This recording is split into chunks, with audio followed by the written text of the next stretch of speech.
today I have a very special guest with me. He has been raising awareness against perinatal mental health. So he's special. He has been there raising awareness all over the world, from America, going to more to Australia, and in the UK and others. So let's all welcome together Mr. Mark. Hi, my name is Mark Williams. I didn't know nothing about mental health going back about 12 years ago, but my wife had postnatal depression, which obviously had a massive impact on me. It really actually started in the labour ward when actually witnessing a traumatic birth. I honestly thought my wife and the baby was going to die, and it was the first time I actually had a panic attack. From that time, my wife had severe postnatal depression, so I had to give up work, look after her, the baby, obviously the stigma of mental illness, as well as perinatal mental health, because everyone thinks it's a good time in your life that you're having a baby. All these other factors led me in to actually have depression myself, because obviously money worries and all that. Around about 4 or 5 months, I was actually having suicidal thoughts at the point as well, so it was really a dark time. But I really suffered in silence for years because I didn't want to tell my wife how I was feeling, because I didn't want to affect her mental health. So I think it was about 5 years after, that's when I had a full-on breakdown then, and to the point where I went to GP and I was given medication and waiting list for counselling. CBT really worked for me, and obviously mindfulness and coping skills, but it wasn't until I actually was in the gym one day and in my recovery, and I spoke to a gentleman who actually went through the same experience as me, and he actually lost his business, his house, he lost everything looking after his wife with postnatal depression.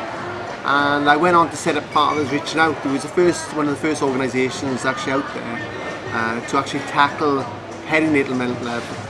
And after those findings, I actually set up a group. I found that the fathers actually suffer from anxiety, prenatal as well as obviously suffering from postnatal depression themselves. Because postnatal depression, you don't actually have to deliver a baby to have postnatal depression. The only way I can describe it easier is if there was no pregnancy, there'd be no depression in the first 12 months. So it could be a load of range of factors these fathers are actually are gaining, and the father's actually thinking like the mother as well. Am I going to be a good father? They're worried about loads of factors.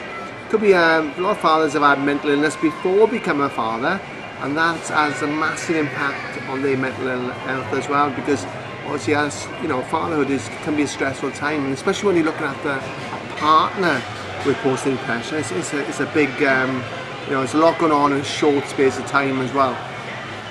So good thing is actually in the first year then obviously went on to the Pride of Britain Awards and International Inspirational Father Year, which was really good for awareness really. It's nice to have awards, but the most important thing is about helping these fathers who actually really suffer in silence really.